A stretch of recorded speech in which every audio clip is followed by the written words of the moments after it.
Yerin değiştiği yok. Bugün benim yanımda duran bu kardeşler Polat Aşkoğlu'nun askerleridir. Bura gelibler. O bütün dünyaya dert olsun ki, bak biz şehidimiz bu cürü anırız. Hiçbir şehidimiz bizim kalbimizden bulunmayacaq. Bizim karşımızda bütün Azerbaycan xalqından xahiş edirəm. Çok döne xahiş edirəm. Şehitlerimizi unutmayın. Şehitlerimizi aktarın.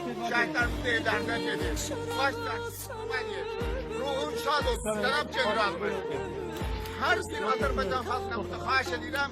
Bir salavat çevrəyin torpaqlarımız, müstəqilliyimiz. Yol açın, xahiş edin. Yol açın bir orada. Yüreğimi çok dağıma, balan yardan ayrı düşür, balasından ayrı düşür. Dağın içinde azap çekip, onu berk berk kucaklama. Evinin çırağı sönüp, ümidin esrete dönür.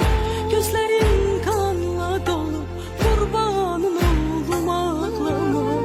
Evinin çırağı sönüp, ümidin esrete dönüp. Gözlerin kanla dolu, kurbanın oğlum ağlama. Mağlara can ağlama. İncitme balan yatır, sevgisi talan yatır.